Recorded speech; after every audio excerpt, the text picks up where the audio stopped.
बिस्मिल्लाहिर्रहमानिर्रहीम।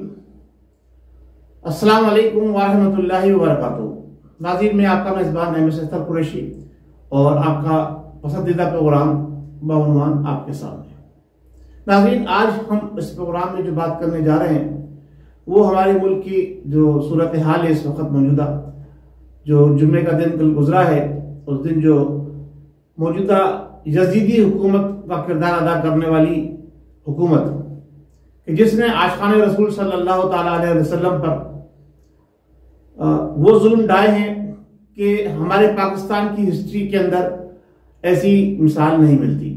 यानी इस हुकूमत ने हर वो काम करना है जो माजी में नहीं हुआ, अब ये हुकूमत वो सारे काम करती चली आ रही है।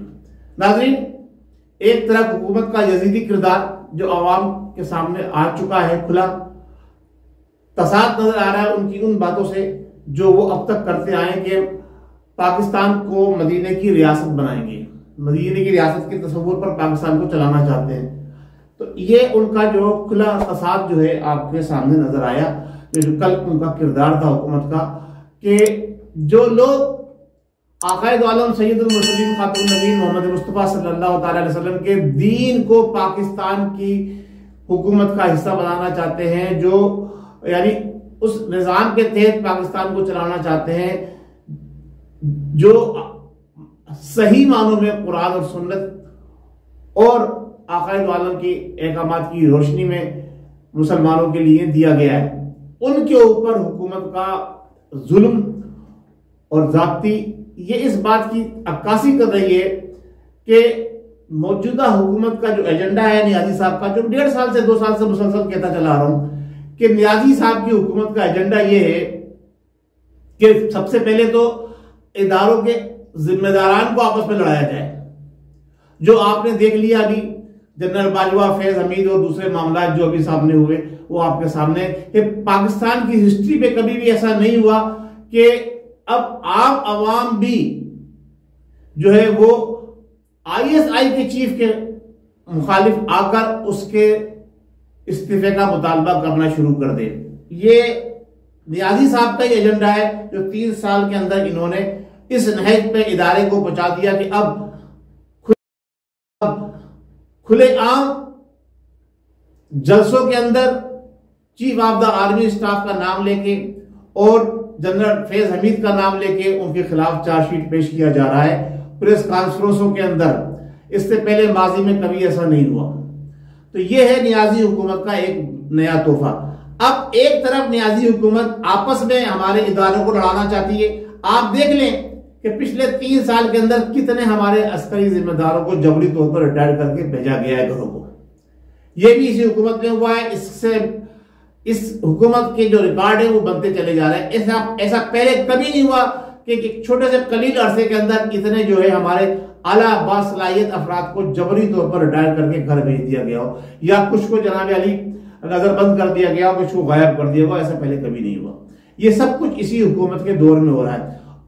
एक तरफ ये इस इदारों के जिम्मेदारों को आपस में लड़ाना चाह रही है, अस्करी इदारों के जिम्मेदारों को आपस में लड़ाना चाह रही है।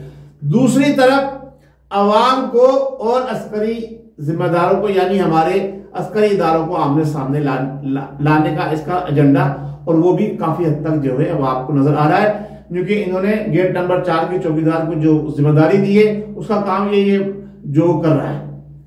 तो ये सारा गेम, ये गोरख धंधा, जैसे मैं पिछले 1.5-2 साल से मुसलसल कहता आ रहा हूं कि इस हुकूमत के अजाइम, इस हुकूमत के साथ खास तौर से बात कर रहा हूं, नियाजी साहब के अजाइम जो है वो इंतहाई खतरनाक है। नियाजी साहब के अजाइम इंतहाई खतरनाक है। देखिए, मैं फिर इस बात को दोहरा रहा हूं, पहले भी कई मरतबा दोहरा चुका हूं कि 1992 में हकीम सईद साहब इशारतन ये बात नहीं कह गए, बल्कि बाकायदा उन्होंने अपनी किताब में, सफरनामे में लिख के बताया कि यहूदियों ने पाकिस्तान के क्रिकेटर इमरान नियाजी को तैयार करना शुरू कर दिया है और 2020 तक वो हुकूमत संभालेगा, वज़ीर आज़म बनेगा, और वही हुआ आपके सामने। उसके बाद उनका जिस तरह से मर्डर हुआ वो भी आपके सामने। इसके साथ साथ एक और जो है स्कॉलर, उन्होंने भी जो है वो यहां तक निशानदेही की और यहां तक कहा कि ये शैतानी एलिमिनाटी का जो है मिंबर है, और ये नियाजी साहब के हवाले से यहां तक बात की। तो अब आपको जो कुछ नजर आ रहा है वो आपके सामने तस्वुर पेश किया जा रहा है मदीने की रियासत का, और जो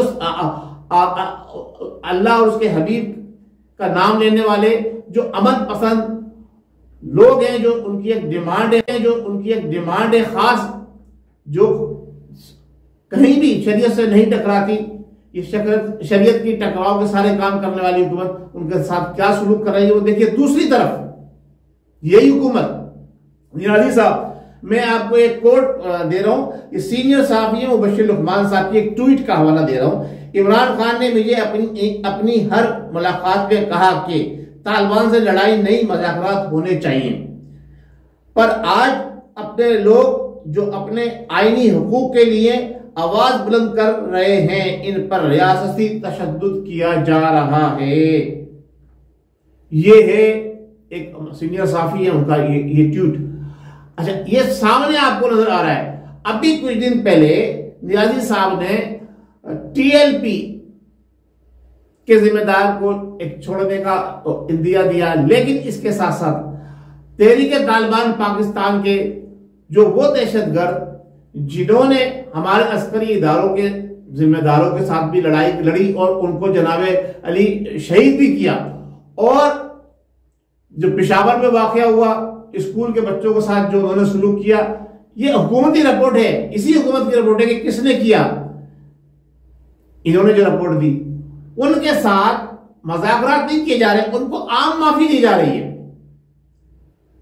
और जो मुल्क के कानून के मुताबिक अपने हुकूक के लिए मैदान अमल में निकले हुए उनके साथ क्या हुकूमत सलूक कर रही है। क्या ये मदीने की रियासत है? क्या मदीने की रियासत में हकदार को उसका हक दिया जाता है, या हकदार को डंडे मार के भगा दिया जाता है?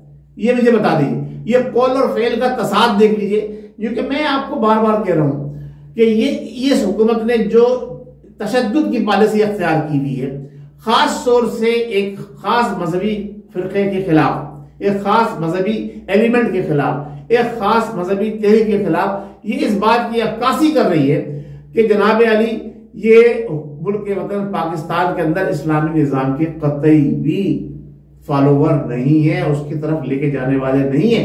हाँ, क्योंकि इन्होंने ट्रेंड देखा आवाम का। 3 साल तक जो है ये खामोश रहे, जश्न मिलादुन नबी नहीं मनाया। जब इन्होंने ट्रेंड देखा कि मुल्क की अक्सरियत जो है वो ईद मिलादुन नबी मनाती है, तो इन्होंने भी ईद मिलादुन नबी मनाया। एक ट्रेंड देखा ज़ियाउल हक के तर्ज पे चल के धोखा देने का, और उस ट्रेंड पे चलकर जनाब अली इन्होंने ये काम किया कि हम मदीने की रियासत का तस्वुर दे दें। इनके सारे वजीर और सारे सफीर सब, अल्लाह ताला मुझे माफ करे अगर मैं गलत कह रहा हूं, तो सारे बड़े पक्के हर किस्म के गलीज मामलात में मुलव्विस, जो उनकी वीडियो भी सामने आई है और सारी चीजें सोशल मीडिया ने दिखाई है। सोशल मीडिया को इन्होंने कदगल लगाने की कोशिश करी, साफियों को जनाब अली डंडे बरसाए गए, साफियों के ऊपर गोलियां चलाई गई, उन्हें कैदोबंद की मुसीबत में डाला गया, अस्करी इदारों को तस्दील की गई। ये सारा कारनामा इस हुकूमत का है। और अब जो इन्होंने इक़दाम उठाया है, मैं अल्लाह तबारक व तआला से दुआ करता हूं कि हमारे उन जिम्मेदारान को जो नाम रिसालत निज़ाम मुस्तफ़ा सल्लल्लाहु अलैहि वसल्लम के निफास के लिए मैदान अमल में निकले हुए हैं, कि उनको सब्र भी दे और उनको तहम्मुल भी दे, ताकि ऐसा ना हो कि वो टकराव की पॉलिसी अख्तियार कर लें और फिर जो नियाजी साहब की पॉलिसी है वो, और जो नियाजी साहब का एजेंडा है वो पूरा हो जाए। तो मैं अपने उन तमाम बरदरान से जो इश्क मुस्तफ़ा से सरशार होकर मैदान अमल में निकले हुए हैं, कि कहूंगा, गुजारिश करूंगा कि जनाब अली आप खुदारा आप तसादुम वाली पॉलिसी मत अख्तियार कीजिएगा। और मैं खास तौर से अपने अस्करी इदारों के जिम्मेदारों से, अपने उन रेंजर्स के सिपाहियों से, अपने उस पुलिस और दीगर एजेंसियों के जिम्मेदारान से गुजारिश करूंगा कि खुदारा प्लीज अल्लाह के वास्ते, रसूल के वास्ते अपने हमवतनों पाकिस्तानियों मुहिब वतन शहरियों के ऊपर आप डंडे ना बरसाएं। अगर वाकई कुछ करना है तो उन कुव्वतों को ललकारें, उन पर गोलियां चलाएं, उन पर शेलिंग करें, उनको जहन्नुम मसल करें जो पाकिस्तान के दुश्मन हैं, जो पाकिस्तान के सरहदों के ऊपर हर वक्त बमबारी करते रहते हैं, जो पाकिस्तान के कानून के साथ खिलवाड़ करते रहते हैं, जो पाकिस्तान की आवाम को मुश्किलात में गिरा रहे हैं। एक तरफ महंगाई का तूफान, दूसरी तरफ यह हुकूमत की दहशतगर्दी आवाम के ऊपर एक तरह का इन्होंने जबर किया हुआ है। ऐसे जाबिर और जालिम यजीदी किरदार अदा करने वाले हुक्मरानों से इनकी जान छुटाएं। मैं अपने अस्करी इदारों के जिम्मेदारों और खास तौर से दानिश्वरों, कलमकारों और उलमाए इकराम और अकाबरीन इस्लाम और मजहबी स्कॉलरों से गुजारिश करूंगा कि वो आवाम को भी समझाएं और हुकूमत को भी जो है ना समझाएं और हुकूमत को ऐसे इक़दाम करने से रोकें, मैदान अमल में निकल कर आए और उन नौजवानों का जो अल्लाह और उसके हबीब के दीन की सरबुलंदगी के लिए मैदान अमल में निकले हुए, उनका साथ दें। मैं मुबारकबाद पेश करता हूं खास तौर से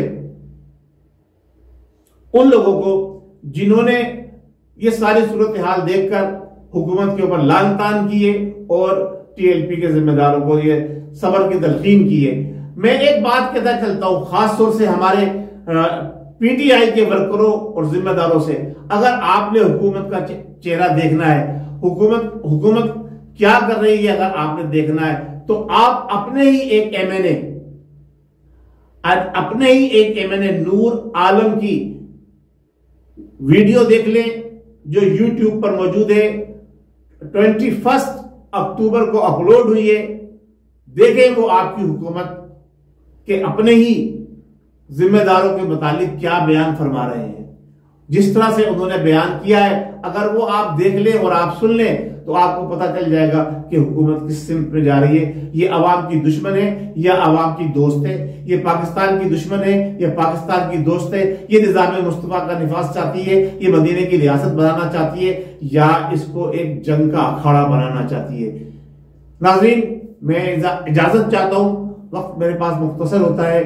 बस सिर्फ इतना कहूंगा कि दीन हक शम्मा इलाही को बुझा सकता नहीं कोई, जिनका हामी हो खुदा उनको मिटा सकता नहीं कोई।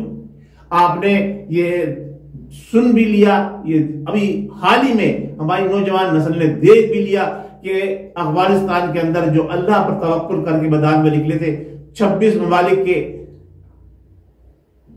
भारी भरकम अस्करी कुव्वत से लेस फौजियों को शिकस्त देकर उन्होंने फतह हासिल की और अब वो हुकूमत कर रहे हैं। तो हम तो अपने ही मुल्क के अंदर हैं, हमें पता है कि हमारे अस्करी इदारों के जिम्मेदार हमारे नौजवानों पर गोलियां नहीं चलाएंगे। हाँ, इस हुकूमत का दरन तख्ता इंशाल्लाह तबारक व तआला अब करके ये लोग वापस लौटेंगे। बहुत शुक्रिया। अस्सलाम वालेकुम व रहमतुल्लाहि व बरकातहू। पाकिस्तान जिंदाबाद, पाक फौज जिंदाबाद, टीएलपी के जिम्मेदारान जिंदाबाद।